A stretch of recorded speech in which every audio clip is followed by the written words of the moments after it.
Everybody ready? Yeah. All right.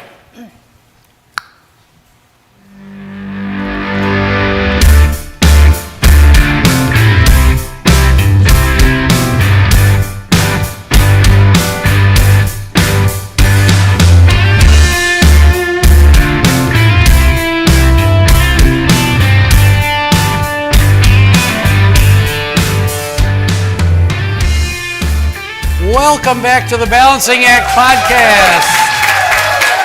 Yes. I am Andy Temte, and on the Balancing Act, we talk to business leaders and industry experts to explore the balancing acts that we play in our professional lives, and we learn about the events that put rocket boosters behind their career success. Today we have Betty Christiansen joining us. Betty is the publisher of Coulee Region Women magazine, based right here in La Crosse, Wisconsin. Welcome to the show, Betty. Thank you. Thank you. Yes. We have a small but mighty audience with us today, so they're going to be very, very behind us. Betty, I ask all my guests this question. Give us the 2-minute version of your story. Okay, I'll go as quick as I can.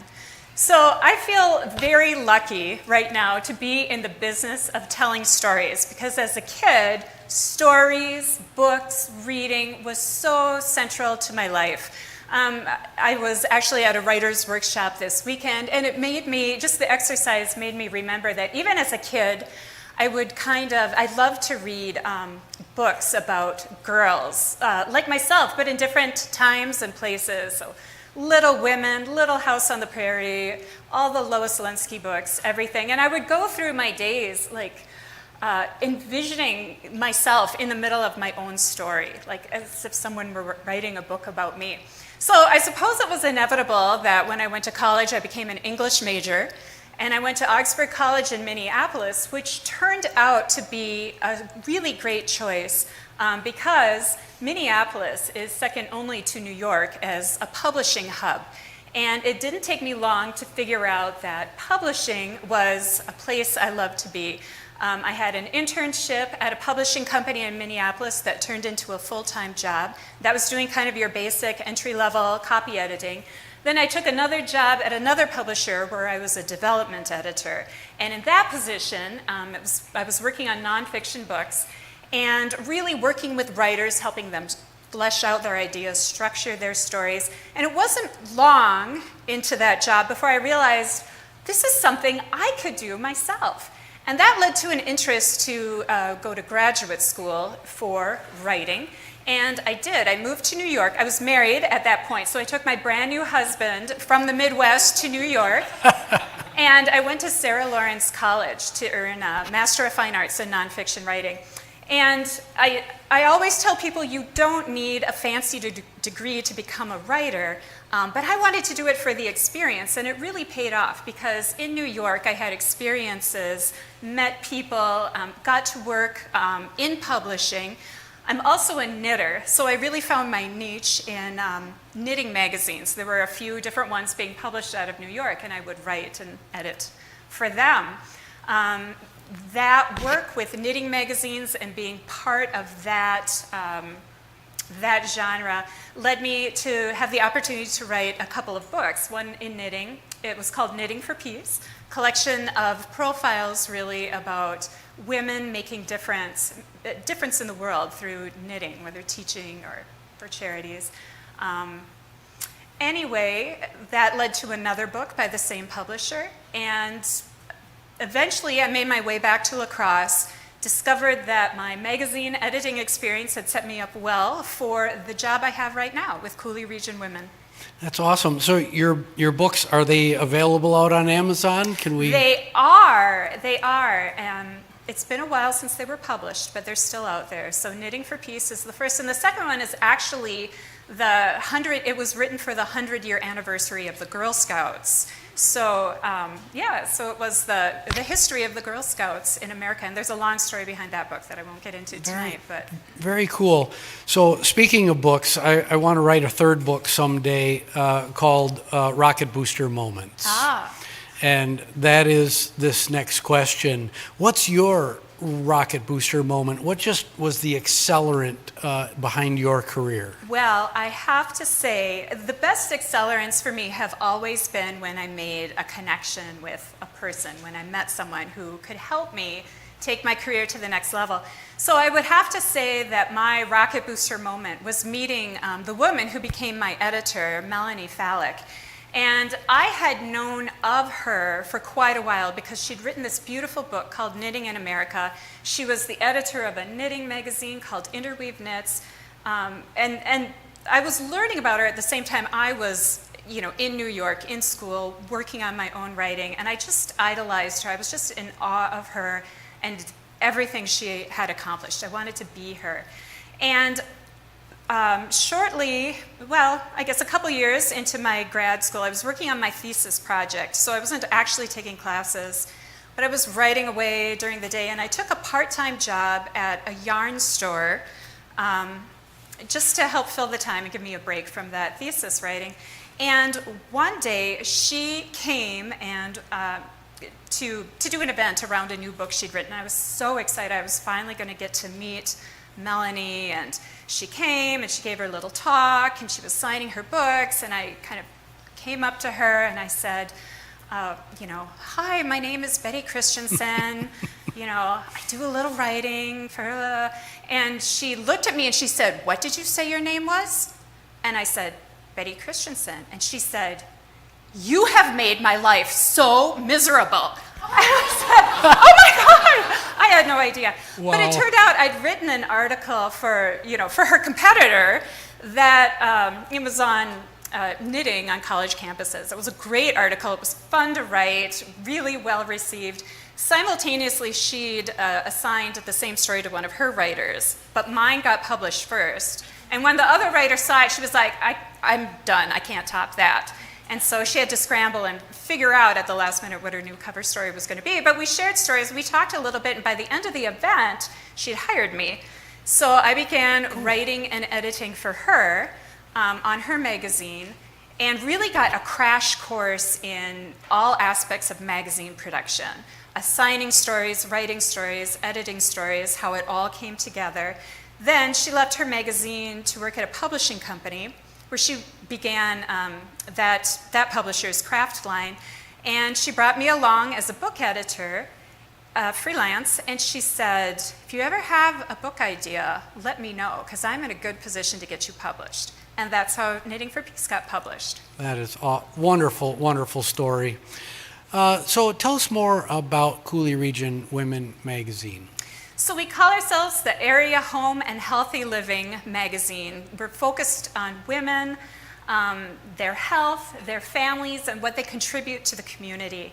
Our tagline is connecting you with your community. And so that's what we're in the business of. We're in the business of connecting women to other women, to businesses, our advertisers in the magazine, community opportunities, nonprofits in the community. We just create a platform where women can share their very inspiring stories that all really illustrate how women strengthen and build this community to make it the great place it is. We focus on telling positive stories. That is our number one goal. Like, is this story lifting people up? Is this story going to benefit women? Is this story telling something positive about the community? That's very important to us. We print about 14,000 copies every print run. We publish 6 times a year, so every 2 months. We estimate that we have about 50,000 readers per issue. Given that issues are, available free throughout the community, but then also shared, read multiple times in waiting rooms and things like that. We also know that many of our readers are men. And I know this because I get a lot of calls at the office from men who are recommending their bosses or coworkers or wives or daughters for stories. And I just love that. Well, I've been one of them over at one of my favorite lunch spots, Pickerman's. I pick up a copy when I'm having lunch, and there it is. It's always very positive, always very uplifting. So thank you for that. Yes, Pickerman's is one of our best pickup points. And I want to also point out that Andy has actually been in Coulee Region Women. I have. We had a men's issue once. That one time. And he and his wife Linda were featured in a story. So, Yes. so you've had your moment of fame in Coulee Region Yes, Women as one well. of my favorite pictures of Linda and I know actually. that picture. Yeah, It was a fabulous we know it picture. well. So, Betty, I'm keenly interested in your take on the La Crosse area business scene generally. What's the current state for women to grow and flourish in this community? Well, I think it's pretty good right now. I think from what we've seen, with our advertisers, the current economy seems to be strong. People feel very positive, and I guess what I would say about this community and the ability of women to flourish in it is really the trend I see in women starting businesses of their own, like women really going out and becoming entrepreneurs, starting their own business. We cover a lot of women running businesses. Mm-hmm.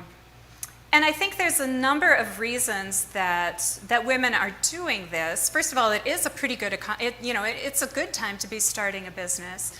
But a lot of women see a need in their community that is not currently being filled, and they realize it's something they can do, and they're inspired to fill that. For example, there's a huge need for gluten-free products, bakery items, things like that in town. So, we have a woman in Holman who opened up a gluten-free bakery.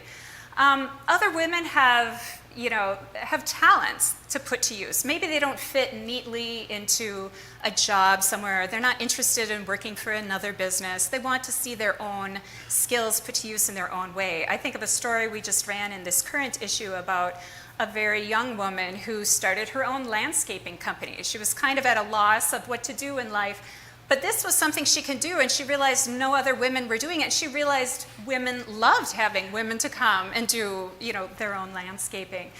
And I think the most important reason that women seek to go into business for themselves or create a business is to create a life that works for them. You don't have to get too far into being, an adult woman before you start to see how having a 9-to-5 job is really hard. Once you start to have children, childcare in this community is not great. Maybe you have aging parents or family members who need care. They see creating a business as a way to create a life that works for them, a career that works for them, a way to sustain themselves. And another thing that is great about this community and women business owners in it is there's a lot of strong support for small business owners, but women in particular. There's, of course, the Small Business Development Center at UWL. There's the Wisconsin Women's Business Initiative Corporation, which we call WIBIC in our circles. And that's an organization that's got chapters all over the state and recently opened one here in La Crosse. And they offer, education, financing, which is key. They'll sit down and help you put together a business plan. They really offer some great supports. Yeah, that's great. So how have you seen area business leaders promote, support, and empower women in the world of work here? Again, I'm taking this all through the lens of the stories that we run in the magazine, and I'm looking at recent stories we've run. For example, we featured Heather Schwimmer, she had been a nurse. That was her training and her job. She's now the president of Gunderson Health System. So we see women in leadership positions. TrustPoint is another great example. They employ many women in financial advising positions, and they have an awful lot of women in vice presidential level positions too. Other stories we've run, we had a feature on ISG, for example, which is really a good source of STEM careers for women. The women we featured in the story were engineers, architects, environmental engineers, and I'm also heartened to see things like Quick Trip's Kids Learning Center, which is a child development center that they actually have for their employees.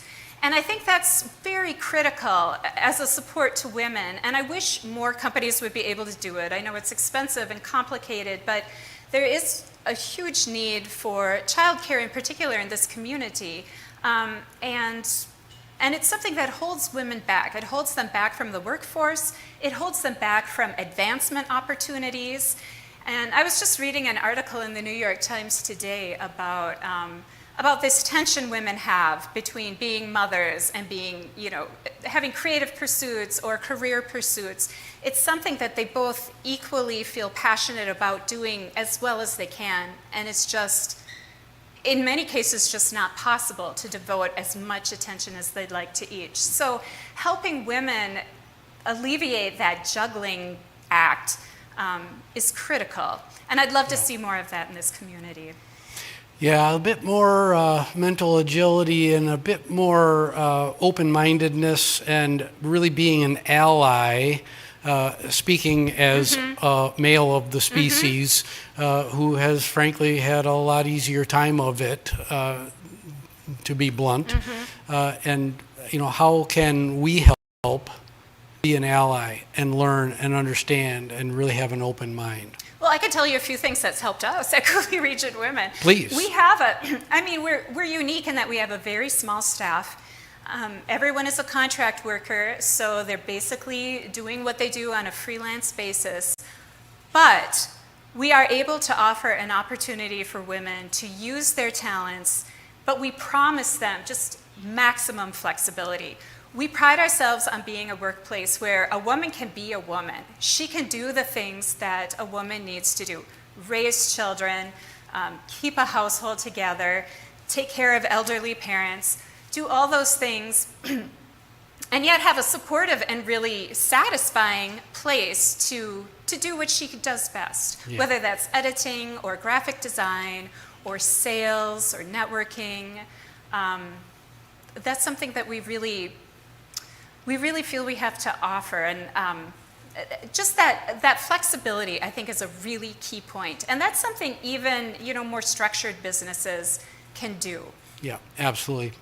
We're going to take a really short commercial break, and we'll be right back with Betty Christiansen.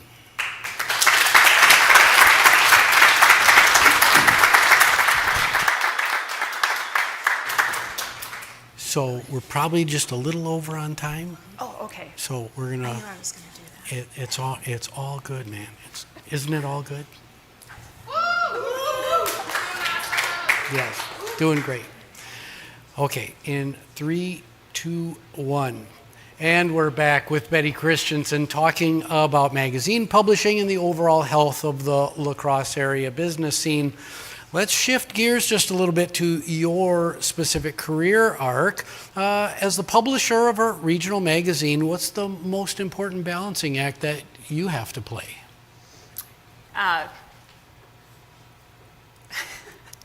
Your question, I think, specifically says, as a new issue is being developed, and I loved that part of the question because absolutely grab onto that and run with it. Absolutely everything we do at the magazine is a balancing act. From the moment we gather to plan each issue, we plan each issue around a theme, and we're pulling in story ideas from all over the place. We have story ideas sent to us from readers all the time. Our wonderful editor, Sherry, who is here tonight, manages a list of 180 reader-submitted ideas. We bring our own to the planning table, and we discuss whatever fits with that theme, and from that we kind of come up with a grid. And as we plan, we're looking at a balance of stories. We want some personal, want some business related. We're looking for different viewpoints. We're looking for different sources. We're featuring working women. We're featuring women in nonprofits. We're featuring women in education. We're looking for a balance of topic. We're also looking for a balance of geography. We want to make sure we get all of the towns in the Coulee region that we cover represented if possible. We're looking for a diversity of women in ethnicity, age, career type, all those kinds of things. It's a balancing act because there are so many things happening at once. As soon as we leave that table, Sherry's sending out her assignments to writers, our freelance writers who are wonderful, are getting to work. Our sales staff, Rachel and Olivia and Claire, are all working with our advertisers to get ads coordinated for the issue. And it's worth pointing out too that we're a free magazine, and all our funding, like all the money we get, comes from these wonderful dedicated advertisers we have. So they're in charge of pulling all that together. Once stories are written, our designers lay out the entire issue. We've got designers designing ads. There's so many moving pieces all at once. And then finally, we come to layout. Even our ratio of editorial pages to advertising pages is a delicate balance that we have to keep every time. We do that all. We spend 3 weeks proofing it, and when we're done, right before we go to press, we sit down and do it all over for the next issue. Yeah, I really encourage everybody to write more. We're not writing enough, in my opinion, in our society generally. We're not reading nearly as much as we should, but we're not spending the time to write and really hone that craft. Because if you've written a book or put together a magazine, the time management, and there's a whole raft of skills that you have to put into place. Yeah, and you're absolutely right. what you are doing needs to be applauded, because it is really, really hard work. It's hard work. It's hard work, but it's a lot of fun too, and it's really satisfying. It's, there's nothing like finally seeing it all come together, and we've started having pickup parties after each issue comes out, just so we can celebrate with our story subjects, our staff, our advertisers, anybody who's had a hand in that issue. It does feel like a little miracle every time, and then it's all completely brand new. Like every single thing changes for the next issue. Yeah. So the balancing act question. Now All right. your development as a leader. So the most important balancing act I think I've played that has prepared me for being a leader is basically being a parent. The key ingredients there are, of course, leading with love, first of all. There's love. There is, parameters need to be set. There are guidelines that need to be enforced. So it's just that learning how to do it, make this little person or this project come together with love and grace and, and gratitude for everyone involved. It also taught me a lot about that juggling act, how to do multiple things at once. It taught me how to change a plan on a dime. Somebody gets sick and your day is suddenly sent in a new direction, or a story doesn't come in the way you planned and you have to completely retool.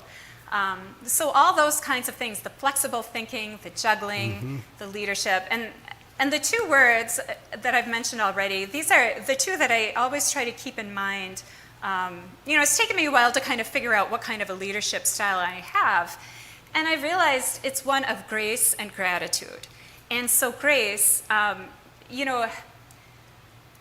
putting yourself in the shoes of everybody you work with, whether that's your staff members, your advertisers, the people you're writing about, your audience, you're all in it together, navigating life, and understanding that we're all human, we're all going to make mistakes, especially, we like to pride ourselves, we really don't have a lot of mistakes in the magazine, but, when they happen, I encourage, forgiving yourself for it. It's okay. We're human. These things Yeah. are going to happen. And also asking why, like kind of getting to the root. Why did that mistake happen? Why did this fall through the cracks? Is it because our procedures weren't clear enough? Does something need to be retooled? Is it because you, as an employee, were overwhelmed that week? And is there something we can do to help you create a little more balance in life? Is there, can we get you some help? Is there something we can do to kind of take that burden? Yeah, I fully agree. Of the roughly 120 guests I've had on this show, you are the first to relate your balancing act in the professional world to your work as a parent. Yeah. And I think there's so many crossover lessons that we can learn from that. It's also simply helped to put myself in the shoes of, like, especially younger mothers on our staff who, I've been there. I know what they're going through. Right, Yeah. right. Now we're going to have a little fun. Okay. 2 lightning round questions. All right. I give you access to a time machine, but it's a really small time machine, and it just passes text back and forth to an earlier version of yourself. What's the short message? What earlier version of yourself do you send it to? I would send this message to the me that had toddlers, was raising tiny children, and felt like her dreams were kind of going away. Like, she didn't know if she was going to ever, have that writing career. She didn't know if, she had another book in her. All the big dreams, they seemed like impossible to have. And the message I would text myself is trust the process. Like, you'll get through this. You raising your kids, doing the magazine, it's all part of the plan. It's all going to work out. And because now what I can see looking back is, opportunities open up, time opens up, and things start to fall in your path. Like, you're invited to a writing workshop, and suddenly you're like, oh yeah, I remember thinking about this thing I was going to do. The opportunities will come again. They're not gone. Just hang in there.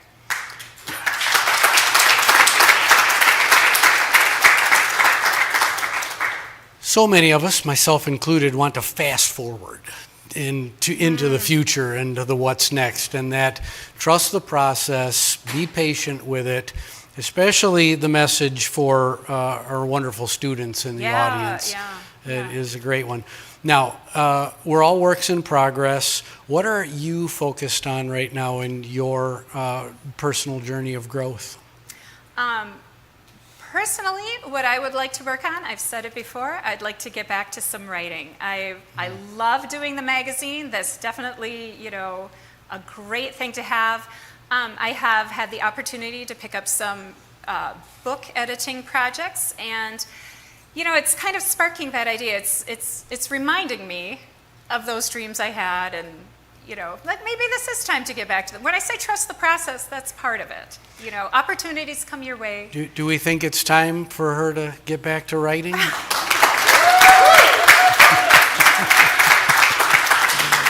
Oh, yeah. And the best thing is, I think I've created a life where I can just about fit it all in now.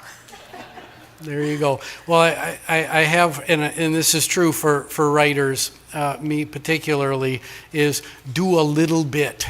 Yes. Every day. Yes. As a musician, write, do something, Yeah. make some progress, even if it's just a little bit. It doesn't have to bad. be, even if it's bad. Especially if it's bad. Because a lot of it's bad, and a lot of it has to get thrown out. You got to get the bad stuff out of the way before you can get to the good stuff, so you might as well get going. Absolutely. What's next for you? For me, well, at the magazine, I think we really just want to keep doing what we're doing. Offer a place where women can tell their stories, connect women with their community.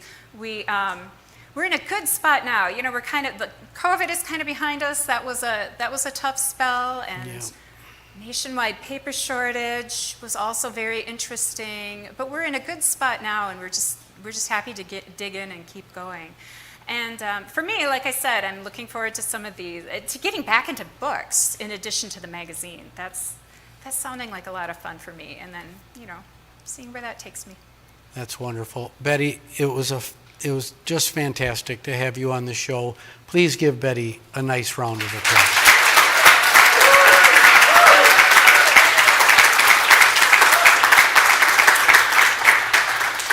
So, my name is Andy Tempe. This is the Balancing Act podcast. You can find us on all the major streaming services. Please like, subscribe, rate, and most importantly, share this public good with your friends, your colleagues, and your neighbors.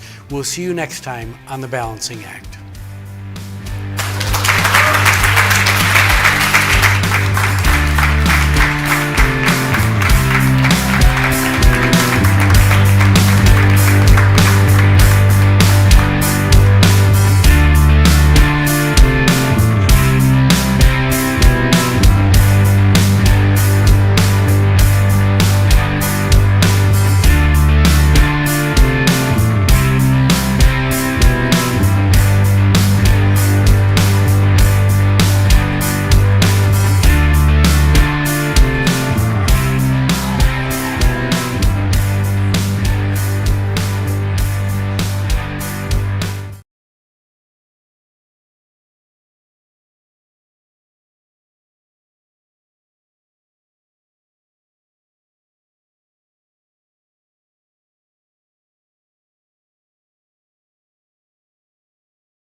Welcome back to the Balancing Act podcast. I'm Andy Tempe.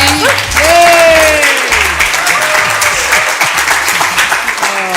On the Balancing Act, we talk to business leaders and industry experts to explore the balancing acts that we play in our professional lives and the events that put rocket boosters behind their career success. Today, we have Regina Siegel joining us. Regina is the Vice President of Organizational Development at Trust Point here in La Crosse and comes to us with a wide variety of experiences, including the role of elementary school principal. So I'm a little frightened right now. Memories of my elementary school principal are flooding back.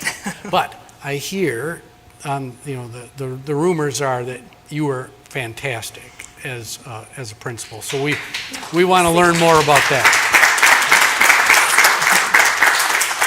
Regina and I are going to be talking about the intersection between finance and education. So welcome to the show. Thank you. Regina, before we get started, all of my guests get this question.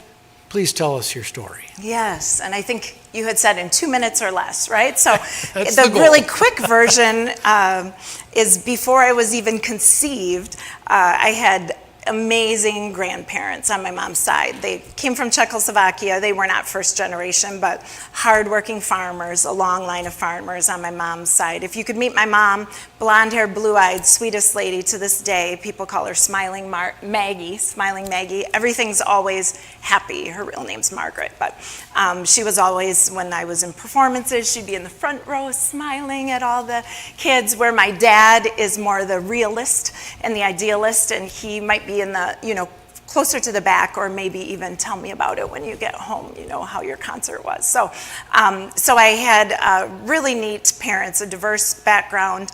My mom, again, Caucasian. My biological father, African American. I do not have a relationship with him, don't know much about him. And then my mom remarried my stepdad when I was about 4. So my mother and father, for all intents and purposes, both look white. And so I grew up as the only person of color in my family. I have 3 siblings and myself. So just with that dynamic, if you can't see me, if you're listening on a podcast, I'm one of those beautiful black and brown girls. And so I definitely am not blonde hair and blue eyes. And the older I become, the more I become comfortable with that. But certainly growing up in a neighborhood that was all white, in a church that was all white, everything that we did was in a Caucasian environment in a larger town in Racine, Wisconsin. That was a lot of growth. So I just share that so that as I answer each of these questions, I kind of come to them from the background of me, yes, Regina, the professional, and my bachelor's and master's and advanced certificates and all that kind of stuff, but also a woman who's still learning about herself, who's still growing, and who certainly experienced some challenges in terms of race alone, in addition to all of the things that people do growing up. But Grandma was valedictorian of her class, and every time we would visit the farm, it was about a 3-hour drive, we visited quite often, she wouldn't say, "Oh, you look so cute," like if I had the cutest outfits. She didn't care about that. She didn't care about looks. She didn't care. She wanted you to present yourself in a way that was good for your family. But she would say, "Gina," that's how I was known, "Gina, what are your grades?" "What? Why do you have an A- in calc? That's not acceptable. How are you going to change that? So the next time I see you, it's going to be straight A's." So Nice. Grandma did not play. And Nice. you needed to know your stuff. And that those of you who might have a farm background know it's not an easy life. But it's an important one. Where was the farm relative to Racine? Yeah, so it's in the Green Bay area, all of my family. Okay, so go north. Packers. But yes, in the Northeast, yep. Yeah, very cool. What's your rocket booster moment? If you had to put your fingers on just one event that just was a real accelerant, was it Grandma or was it something else? Well, she put a booster under my butt a few times, that's for sure. But no, sweetest woman and so caring. I would say, boy, I didn't like that question when I saw it, because as an educator, we love words, right? So I was spinning my way to make your one direct question more indirect and inclusive of many things, but you're asking it directly, so I'm going to answer it directly. So my one acceleration moment was probably, in terms of my career, was probably when I was a new-ish teacher. I had been teaching in central Wisconsin, where I met my handsome husband. Is he over there? Yeah, he's right over there. The hunky sheriff of La Crosse County. You gotta love it. He's gonna hate that I said that. I'm so sorry. Yeah, he's gonna get teased for that. He's smiling. Yeah. To us, he's smiling on the outside. But I'll have a chat, I'm sure, later.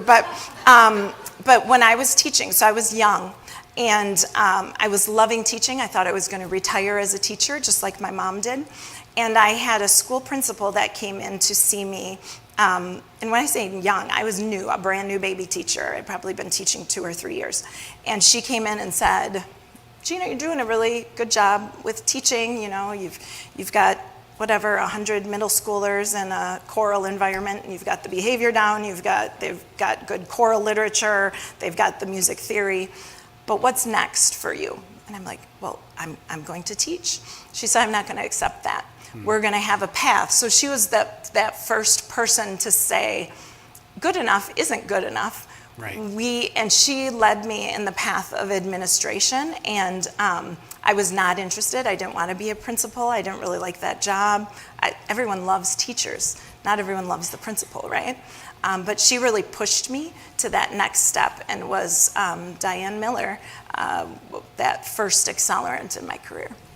Yeah, the mentors in our lives, and their time with us can be fairly brief, actually, but so impactful.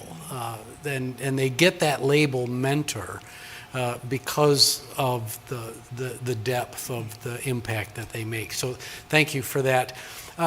Let's explore your multifaceted career transition from the public sector into the private sector. What led you into organizational development from that long career in public education? Yeah, thanks, Andy.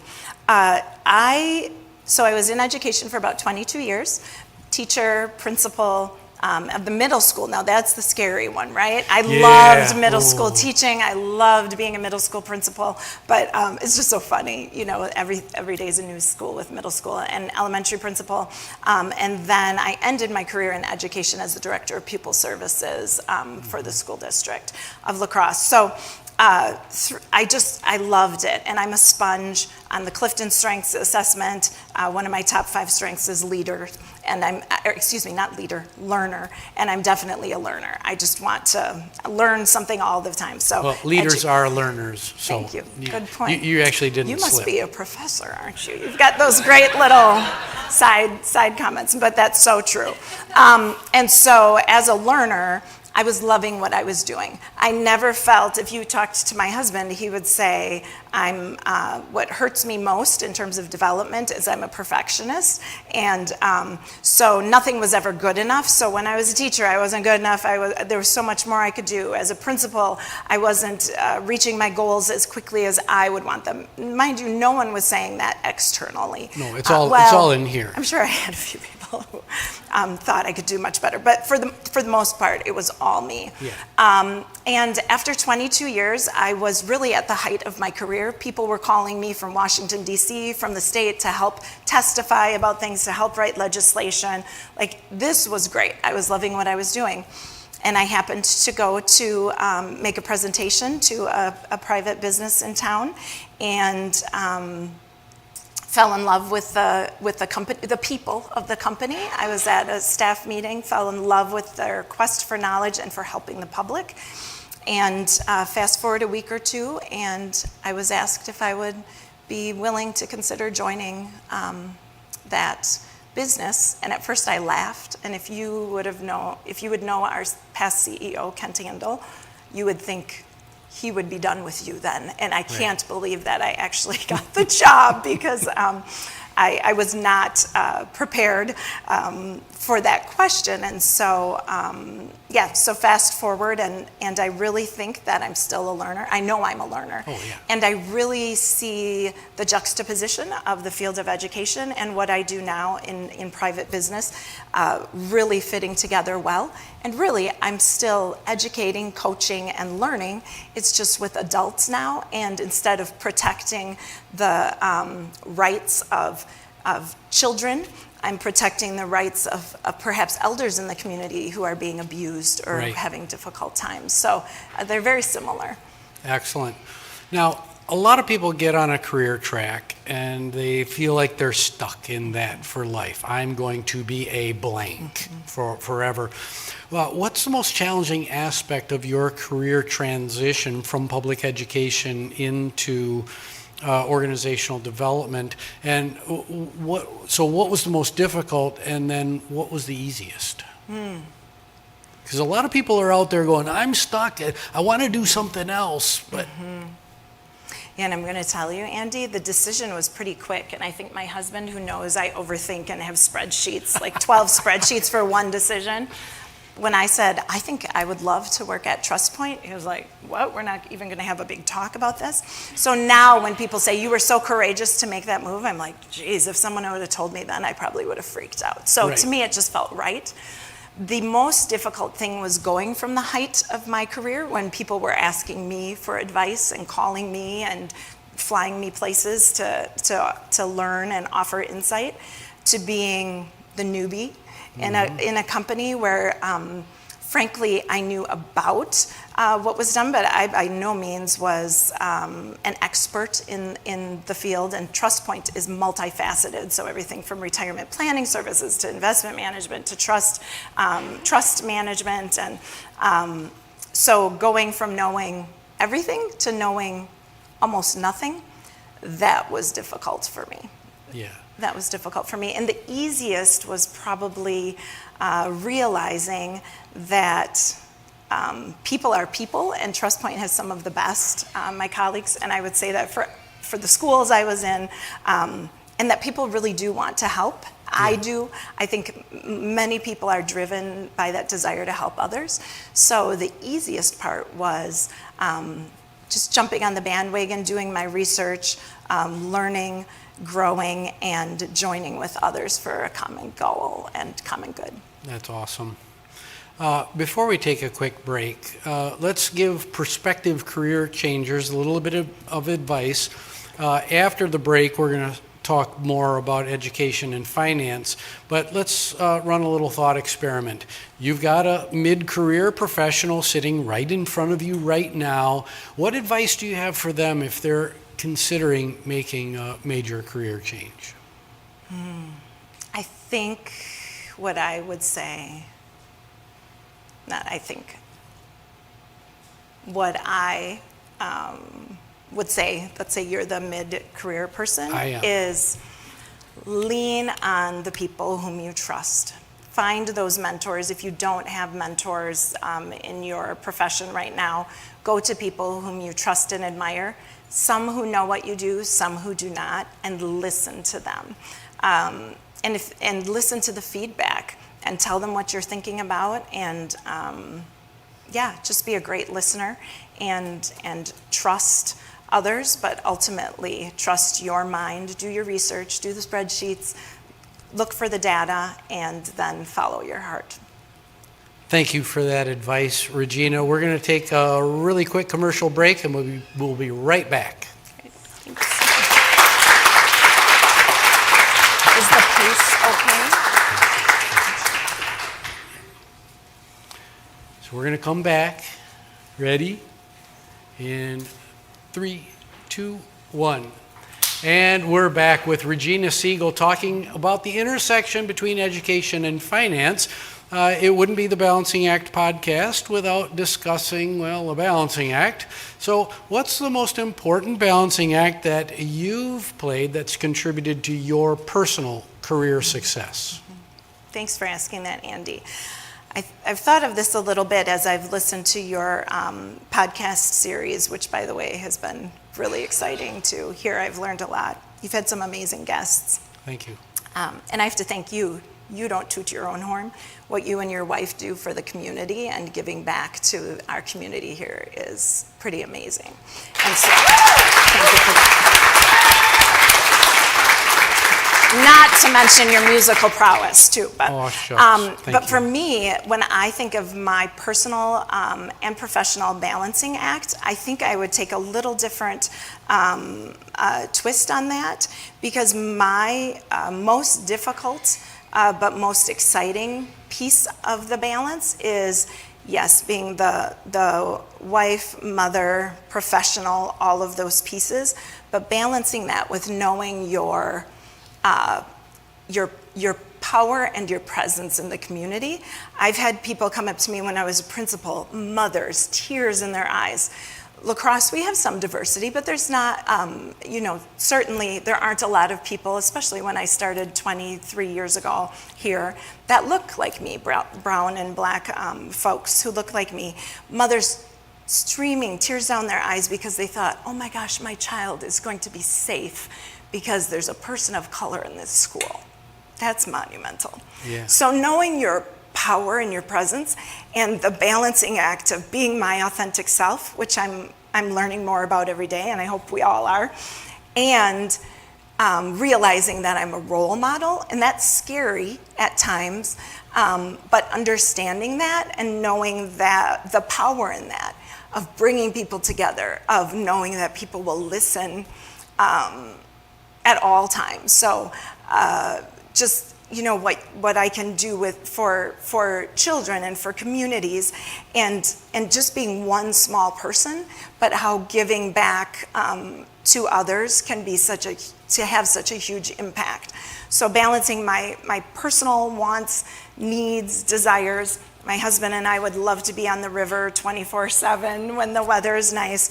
And actually, we just got off a cruise ship on a big ocean, but we love the water. So balancing that, what I like personally, with what I consider my duty and responsibility to our community and to the betterment of our community, and being that role model.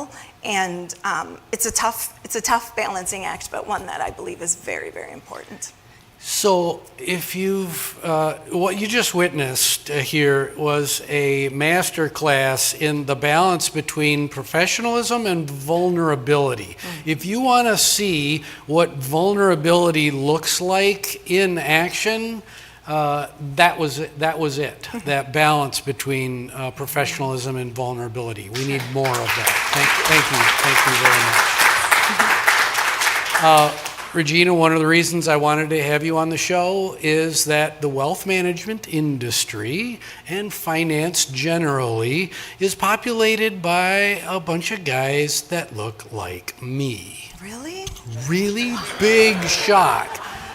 White American males. I married one. I love them. I believe strongly, however, that to really make finance and investing accessible to broader audiences that need that, we need more advisors that don't look like me and look like and mirror the general population. How do we improve educational pathways into finance careers for folks who are not, quote unquote, traditional to that path? That's a great question. I think the key is starting young. We have, in La Crosse, we've been really blessed with an amazing Boys and Girls Club system that has fingers all throughout the region, and I believe the executive director happens to be here, and we'll have Joan Parke. The lights are really bright here. Yes, a lot of their team is here. I was not paid to say this, even though the executive director was my next door neighbor 23 years ago, and now we're almost next door neighbors in different neighborhoods. Fast forward, yeah. Go French Island.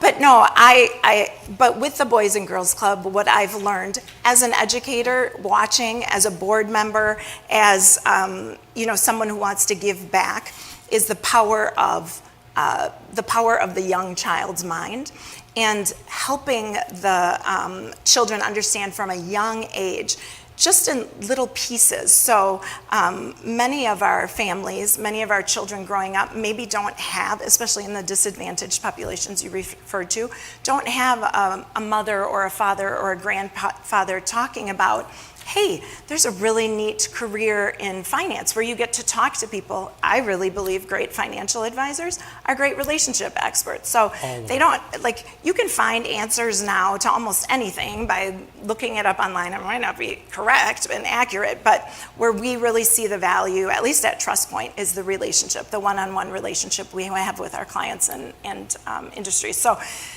how are children supposed to even know what a relationship manager is, or know that as an attorney, maybe I don't like talking to a lot of people, but I love to read and do research.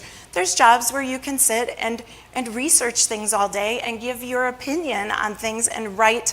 It's exciting for me. I'm a geek, but it's exciting. Look at the data and find analysis from it. I think our kids don't necessarily know the unlimited possibilities they have, from tech and finance to the one-on-one relationships, all of the things that happen. So I think get into not only high schools, but into the elementary schools, middle schools. Go to places like the Boys and Girls Club, where kids are just dying. They want to learn. Such an exciting program going on at the Boys and Girls Club with our life and career readiness. Jake, Is that the right thing? Okay. Program and a new addition that's going to be built that the community is supporting. And start young. Let people know what the possibilities are, and don't assume people know anything. Find a college kid. Find out if there's a student at a college who could use a mentor who's maybe looking for one. Take that risk, make that call to a professor and say, hey, is there anything that I can do? Is there anything I can do to be of service? Because one person changed my life and the path of it, and all of us can do that. So, looking directly into the camera, if you look like me and you're in finance and investments, please go and volunteer at the school of your choice. Go start talking. Take this advice. Start talking to younger folks in the community that don't look like you, or maybe they look like you, but pass on the message about this wonderful career, because it's not all about, it has mathematics and some of the scarier topics, but it's primarily a relationship management gig, and you can be very successful and spread the word. Now, another thought experiment, playing on your educational background. You have the superintendent of school system sitting right in front of you right now. What advice do you have for them to improve the financial literacy and acumen that we need in kids to be able to go into careers in finance? Yeah, that's a fun one, because I think the easy, quick answer, I would say, is not just for finance, but make school relevant. We can no longer be just teachers who... Absolutely. Where learning is required, right? Yeah. Learning is an option from kids, so make it relevant, make it meaningful. And I still remember my teachers saying, oh, this bus is going here. You're never going to be on a bus going here and need to find out the formula for this, but we're just going to do it for class. And kids saying, well, can we have a story problem that's relevant? Like, that was back in the Stone Ages. So make school relevant so that kids are engaged and want to be at school. And then when it comes to finance, in the Coulee region, it's neat. Most of our school districts have finance as a required class, personal finance. Maybe it's even a requirement in the state of Wisconsin, since I've left the field of education, which would be great. But you have a captive audience, so don't make it fun, make it interesting, and listen to the students. The students, they want to know about, different kinds of cryptocurrency, or they want to know about all of these things. It's tough to even find a checkbook to fill out for the checkbook exercises, but there's a lot of neat ways on computers, fun stuff to do that are life lessons, because to me, personal finance, the earlier you can get those lessons and the importance of saving versus spending and the power of not being in debt, that's how our communities can thrive and grow. That's how you can take underserved populations and have them become community leaders with wealth, generational wealth, where you're now graduating from high school and college regularly and moving on and growing our businesses, and crime goes down, relationships go, neighbors are shaking hands and they know the people next to them because we're feeling success together as a community. So I have a dream that one day.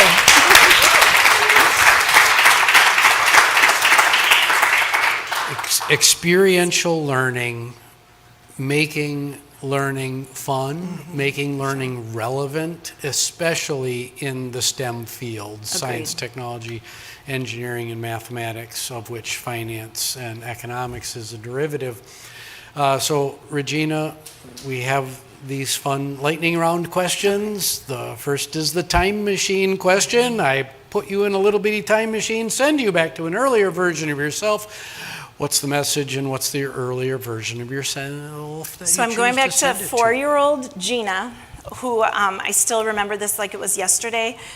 That was auditioning. So we're going to take out the fine arts school. I went to that for early school. So I'm going to go to 8-year-old Gina, who's taking an exam to get into the gifted and talented school in town. I remember feeling the weight of the world. Oh my gosh, I'm going to let my parents down. What if I don't get in? All these people are going to be disappointed. And I remember I got to a question on the exam. And of course, IQ tests aren't meant for you to get all of the questions right. Eventually, you're going to not answer them, right? I'm not a genius. I do not have a super high, well, anyway. I'm not a genius, so I'm going to get some questions wrong. And I remember seeing that question and thinking, oh my gosh, my life is ending. I've already failed this, and it's only like question 126 or whatever.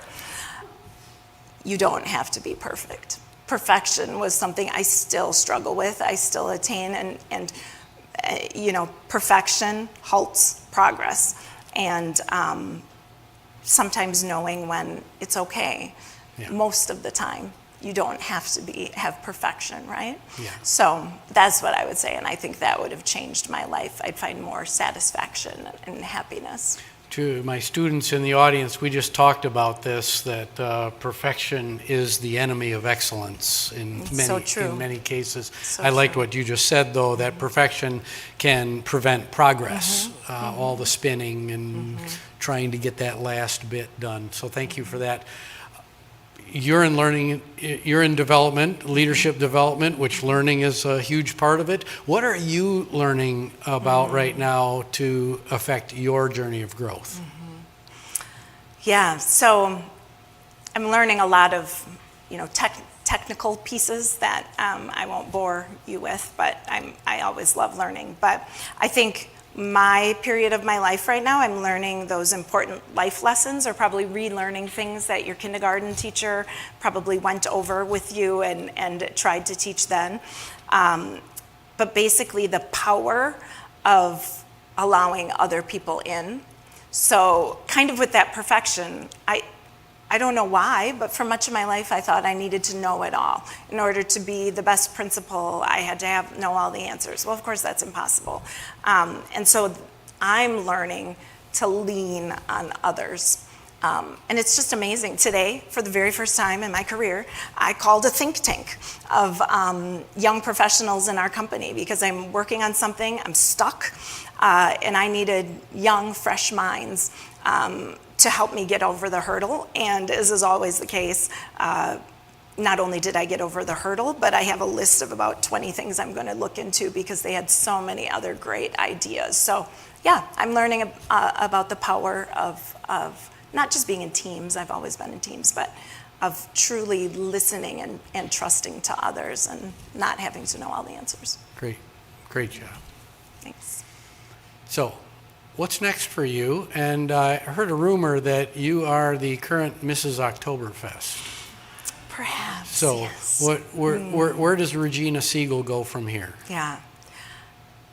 Andy, I've heard you ask other folks this, and I don't know, but it's going to be a fun ride and a great journey.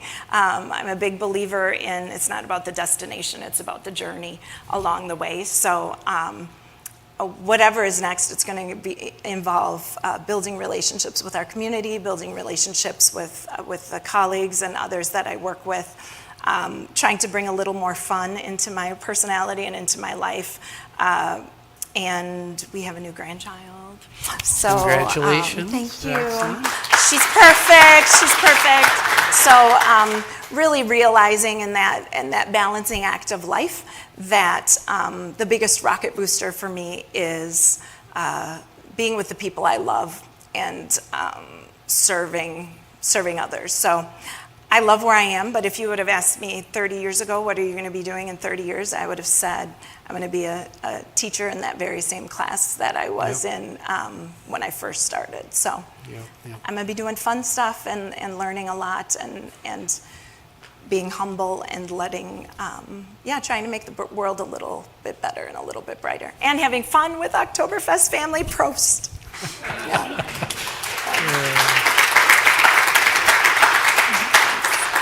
That's fantastic. What kind of boat do you have? What? Well, we have a couple, but like the jet ski, you have a couple. I'm a speed queen, so okay. I love the jet ski. We have a three-person jet ski where I can pull people too. So if you want to water ski, I'm your girl.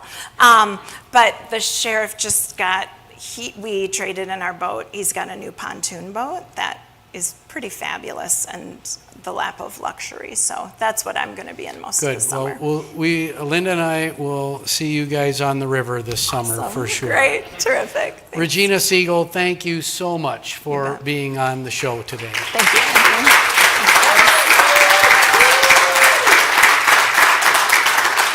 So, my name is Andy Temte. This is the Balancing Act podcast. You can find us on all the major streaming services. Please like, subscribe, rate, and most importantly, share this public good with your friends, your neighbors, your colleagues, whoever. Thank you so much.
Welcome back to the Balancing Act podcast. I'm Andy Tempty. Yay!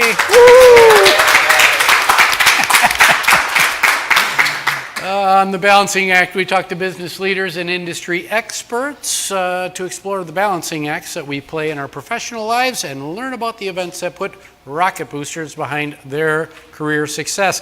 Today we have a special panel discussion, and we're going to focus on workforce development and work readiness with a focus on women and girls in the world of work. To explore, we have Susan Peterson to my far left. She is the Regional Director of Junior Achievement here in Wisconsin. And we have Joan Parke, who is the Chief Operating Officer of the Boys and Girls Club of Greater La Crosse. And the method to the madness of having the Boys and Girls Club and Junior Achievement will become obvious a bit later in the show. Welcome to the show, ladies. Thanks for having us. Thank you. So everybody gets asked this question, and we're going to do a twofer. We're going to start with you. Susan, your story and that rocket booster moment that really accelerated your career. Yeah, well, I've been with Junior Achievement now for 16 years. It just feels like a flash. Congrats. I'm originally from the Onalaska area. I'm a UW La Crosse grad in communications. And I would say probably I've had 3 different careers. My rocket booster moment would probably go back to my first career, which would be in television journalism. I was hired as a on-air reporter for KIMT in Mason City, Iowa. I also worked here at WKBT La Crosse. Oh. And so that was in the 90s. And when you get a job like that, you have 30 seconds. They look at your tape, and then they decide if they want to hire you or not, essentially. And so that was quite an experience for me, because coming from college, and that's my first job, and what's really interesting about that is just that you're on your own. I'm dressed in my first day of work in my suit and my heels, and I'm ready to go. And my first story was taking a camera myself and hiking up into a combine in high heels. So I learned fast how to dress for that role. But I think what was great about that kind of job is I was paid $17,000 a year. Yes, that is essentially the salary. That was in the 90s, and it's still not the best paying. But what was great about that is it really taught me to be flexible. It taught me to work under pressure. And it taught me to have that drive and learn other people's stories. And that's what I love about JA too, Junior Achievement, is I'm learning about other people, I'm serving the community, and we're working on education for our youth. And so I think that was a really big moment for me. That's awesome. Joan, same question for you. A little bit about your background and that rocket booster moment. Sure. So a little bit about my background. I too have had a couple of different careers. I am from La Crosse originally. I went to the University of Wisconsin-Madison, and I graduated with a philosophy and a political science degree and a desire to go to law school, but I couldn't answer why I wanted to go to law school. So I ventured into the world of banking while trying to figure that out, and I ended up as an anti-money laundering fraud analyst, which is... Joan, I want to spend the rest of the such episode... a cool job. The finance guy in me, I just want to spend the rest of the episode talking about anti-money laundering. It was amazing. So much fun. It was such a fantastic job, and it changed my career path to some extent, because I realized that it was a new department at the time and kind of a new thing that was really making waves in the financial industry, and I realized that that would be the perfect time to go to law school. So I went to law school at the University of Marquette, and I actually went to law school at night, and I worked full-time while I was in law school. And at the same time, my grandfather, whom I was very close with, had passed away, so I was the only family member in Milwaukee, and I was also helping take care of and spend as much time with my grandma as I could. I practiced law I stayed at M&I through my education, and then I ended up meeting my husband and moving back to La Crosse, which I had not anticipated. So I was in private practice for about 15, 16 years. I practiced a lot in federal court, did a lot of creditor-debtor work, did lots of business work, And I also volunteered a lot. I've always been a big volunteer. And eventually I landed on the board of the Boys and Girls Club. And I work at the Boys and Girls Club now. So I made quite the jump from an attorney in private practice to the COO of the Boys and Girls Club. And I would say the rocket booster moment is really hard for me because I've had a lot of them. Yeah. But I think the one that I'll relay to you, it's more the message that I got from that rocket booster moment, which is that you can do hard things and you can do as much as you want to do. So don't let anyone else tell you differently. And I think that became really clear to me for the first time when I was in law school. I had the privilege of going to law school with all working professionals. Many of them were older than I was. They had families, they were moms, they had full-time jobs, and they got their law degrees at night. And that taught me a really valuable lesson of you can do really hard things, you just have to work on it. Yeah, awesome. Susan, let's set the table here. Tell us about junior achievement and what's one thing that most people don't know about JA? I like to say we're that quiet nonprofit out there because we are so often in the schools. In this region, we are the oldest economic nonprofit out there, and so we're not only around here, but we're national, but we're global. So that is amazing to me that we're doing what we do that way. And we're in every elementary school within the Coulee region. And so you probably don't hear about us because students don't always come home and talk about what they're learning in their classroom. We're also in some of our middle schools and high schools. And we reach 6,000 students, which is significant here in the Coulee region. And I think what is great about that is some of the alums, after they have received junior achievement, learning about work readiness, entrepreneurship, financial literacy, is what I think is really unique is that 80% of those will go back and they will purchase a home earlier. They will start investing earlier. They will become economically successful and be able to change that trajectory in their life because they had that JA volunteer from our community teaching our curriculum in the schools. And it's those mentors and leaders that make the biggest difference. And I think it's a building blocks on each other, which is, I think, what's wonderful about JA. So one of the things I was most proud of when I was the chief executive at Kaplan Professional was that my partner, Mike Pyer, was on the board. Yes, he was. And he encouraged us to invest in JA and mainly to provide a pipeline of Kaplan employees who went and volunteered and made the time for that volunteer. So looking directly into the camera at leaders like me who are thinking about how can we help build our culture, one of the ways that you can do it is by partnering with Junior Achievement. They're in every community, they're all around the world. You don't have an excuse not to partner with JA. Absolutely. So thank you for that. How about you, Joan? Take us into the world of the Boys and Girls Club of Greater La Crosse. And if you could wave a magic wand, what's one community misperception that you could wave away? I think that's a tough question, but I think to a lot of people in our community, the Boys and Girls Club is an athletic program with some after-school programming for really high-risk kids. And those things are all true, but the Boys and Girls Club is much more than that. First of all, we serve all kids in our community, not just kids that are high risk. And in addition to that, we're a lot more than just athletics and a little bit of after-school programming. We are part of a larger organization, the Boys and Girls Club of America, which is the largest youth-serving agency in the United States. And so our programming, the things that we offer to kids, it's very intentional programming. It's based on data and research. It's based on impact studies. And we cover the gamut from healthy lifestyles. With our athletics department, we're super involved in academics. We work really closely with all of the school districts that we are currently serving right now in helping teachers give that extra boost to the kids who need it the most.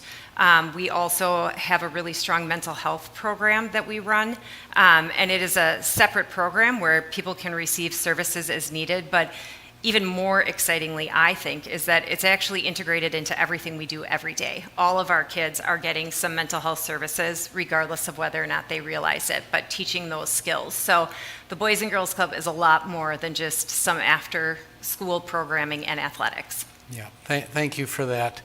And I'm on the board of the Boys and Girls Club of Greater La Crosse, so I can attest to the things that you just talked about. Susan, let's get back to you. We're here to talk about workforce development. If I was back in middle school, what kinds of opportunities might I see from junior achievement to help me explore my future career path? You know, there's so many opportunities now that a lot of the parents don't even know, and there's so many resources out there, so just advocating for that. Next week, here's an example at Western Technical College, 150 middle school 7th graders will be going through on campus, and we are doing a technical essentially experiences where they're going to be doing hands-on activities in agriculture, STEM, robotics, welding, electrical, a lot of different things like that, as well as listening from career speakers. And so those opportunities, those hands-on skills, especially by the age of 14, students have already received that habit, their study habits. And so if we can get those students elementary, middle school, and start exposing them to what's in our community, more likely they can find a career that could be a career as far as a technical education, or it could be apprenticeship, or it could be a 4-year degree. We have to be nimble and work with our students because they're all different with how they learn, and the best part of it too is we're reaching every student, and these experiences are building blocks on each other, and I think that's key. And so that's one of the experiences that are building on each other in a lot of our middle schools right now. That's excellent. Joan, we're going to cut to a commercial break quick, but give us a bit of an overview that BGC has to help students prepare for both life and work. Sure. Quick is hard for me on this one because I'm so excited about it. But we are in the process of building and breaking ground, hopefully soon, on a new life and workforce readiness center at the Terry Erickson Club here in La Crosse. And the Boys and Girls Club, we do some career exploration, we do career readiness with our kids, but we've really determined that that is a gap in the services that we're providing to the kids that we work with on a regular basis. So we're really focused on working with members of our community that are already doing the work that we're looking to help boost, which you'll hear more about. But in addition to that, we're really focused on helping kids explore what opportunities exist to help them determine some things that they like and don't like. The next step of that is to work really closely with kids and work on those soft skills. I think there was a recent survey that came out that 91% of employers say that soft skills, otherwise known as essential skills like teamwork, communication, organization, is the most important skill that they're looking for over technical skill, over education, et cetera. And the same counterpart, seniors graduating from high school, 23% of them feel like they have those skills to make it in the workplace. So we're really focused on teaching those soft skills, those essential skills, giving kids the opportunity and their parents to explore what exists. There's not just 5 careers out there. There are a lot of lucrative careers, and there's lots of different pathways to get to it. To help them explore that, help them determine their likes, their dislikes, and then hopefully help connect them to people in our community that are teaching those skills. Yeah, excellent. Thank you so much. We're going to take a really quick commercial break, and we'll be right back with Susan and Joan.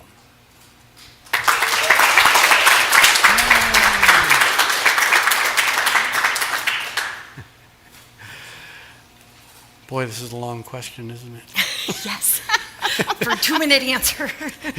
you guys can't see what I'm looking. We're looking at confidence monitors here, and this question that I wrote is like 9 sentences long. All right. You can sum it up. Yeah, we'll get there someday. So, somebody's late for something. And we're back in 3, 2, 1. And we're back with Susan Peterson and Joan Parke talking about workforce development and work-life readiness programs. So Years ago, a couple of decades ago, I was the dad that said, "Thou shalt go to college." And I have one of our children is here, and he knows that acutely well. My tone has shifted a great deal, especially over the last 10 years, that there have to be other pathways. We have to work on creating alternative pathways into the world of work. College is awesome, don't get me wrong. A university degree is an excellent pathway into the world of work, but it's also very limiting, and disadvantaged populations in particular that can't take out tremendous amounts of debt to go to college, they get left behind. So how do we, the crux of this question is, how do we help fix that? And Joan, we're going to start with you, running a little thought experiment that I like to do. Suppose that you have a curious parent in front of you right now and wants the best for their child's future, but wants them to be work ready, but doesn't want to burden them with a mountain of debt, going off to college. What do you tell this curious parent? I think that's a big question. It is a big question. It's a really big question. And I think there's at least a couple of pieces that I would make sure to tell them. So first of all, to be open-minded, because the world is not how it was 10, 15, 20 years ago, however many years ago. That's not how the world is working anymore. That's not the trend that we're on. So a 4-year school is not the end-all, be-all. I would also tell them to really either get involved in the planning process with their children, and if they can't, then find the right resources of people that are in the community, like Junior Achievement, like the Boys and Girls Club, that offer those services to really help explore what opportunities exist, because there are so many really lucrative careers that exist that don't require a 4-year degree, that can be taught just by, you can start a job right out of high school and learn through the programming. There's all of these amazing resources and curriculum that exist, and people just aren't super familiar with them. So I think those would be the two most important things I would say. And then the third, and talking in part from someone much wiser than me that gave me this advice, they said, one of the really important things to talk to kids about is, what do you actually want? Do you want to make a lot of money? Do you want to love what you do every single day? Do you want to just be able to go to work for 8 hours and then go home and not have to think about it again?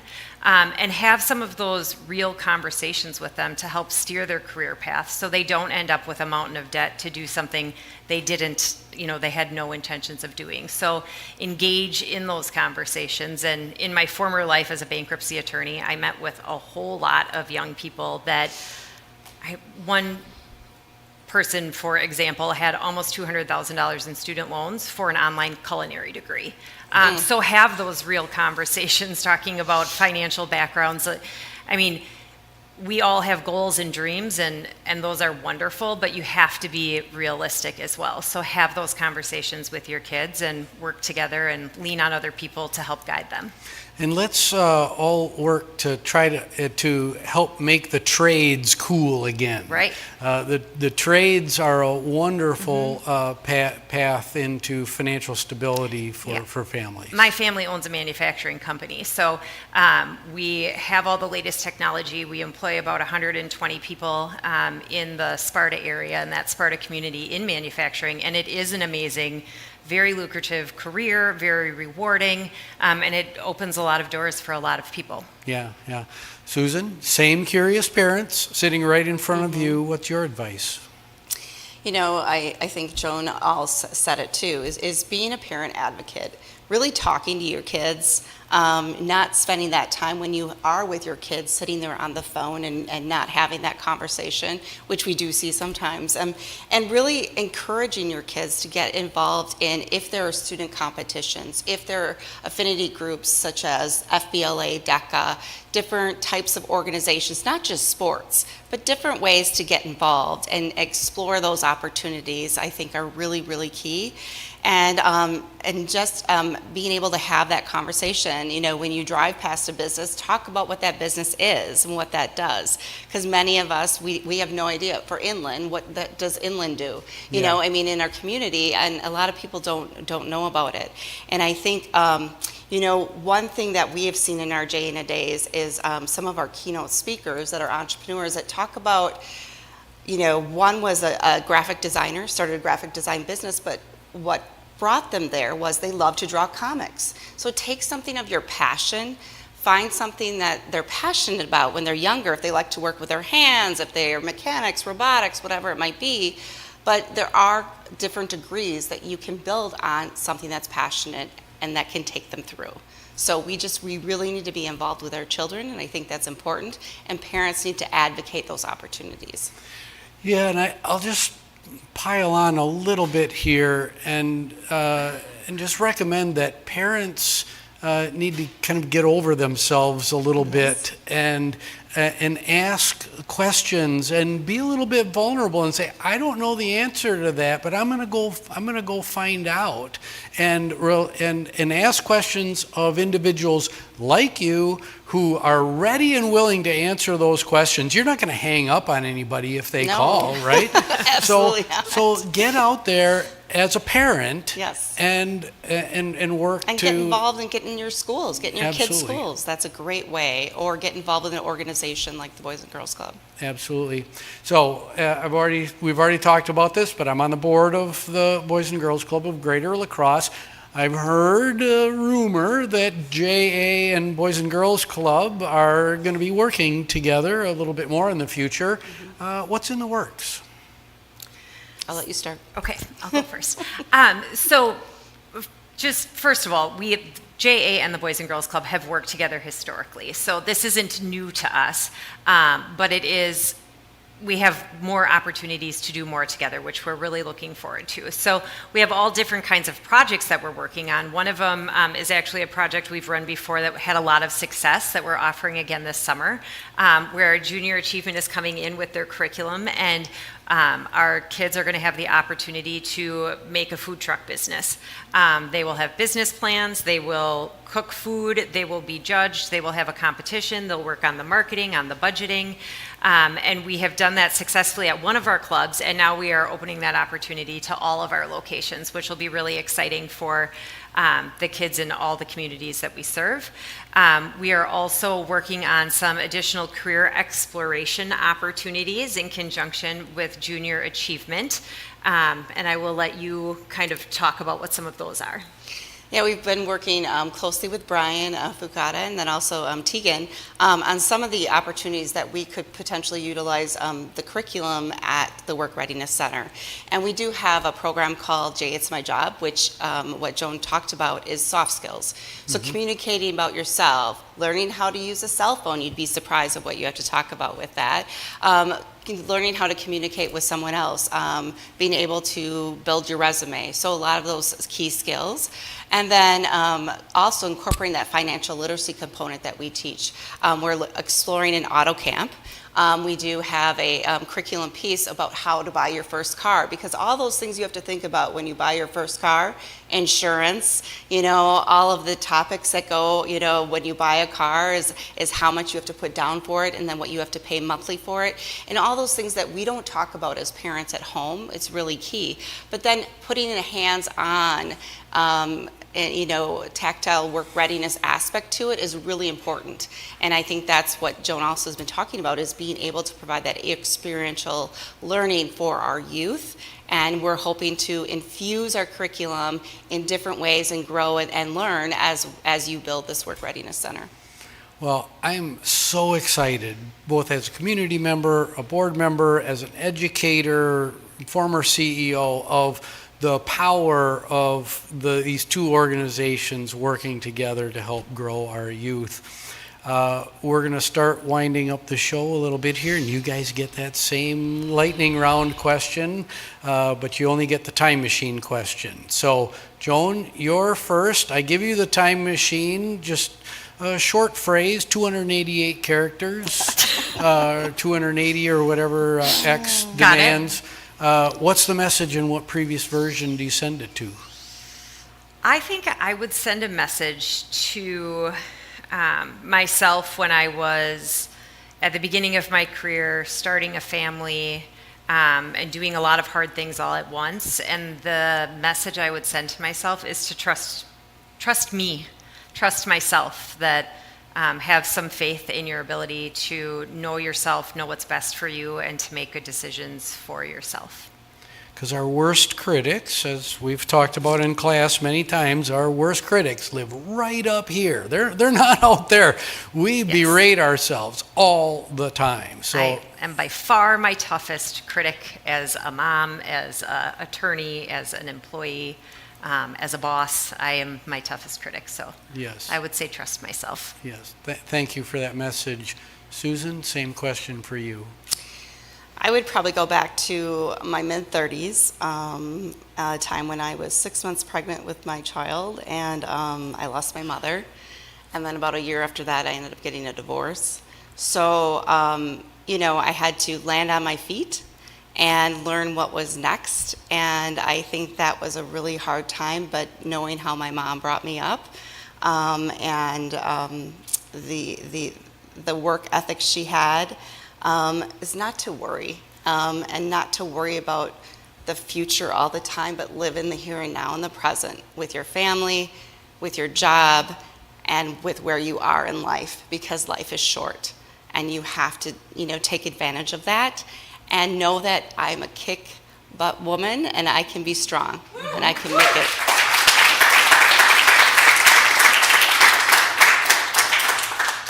So proud of these two ladies and the work that you're doing for our communities, for our youth, for our parents, because whenever we talk about our youth, there's a guardian, there's a parent somewhere that needs you even more, right? So thank you so much for being here. Thank you, Barbara. Thank you. So, my name is Andy Tempty. This is the Balancing Act podcast. You can find us on all the major streaming services. Please like, subscribe, rate, and most importantly, share this public good with your friends and neighbors. We will see you next time.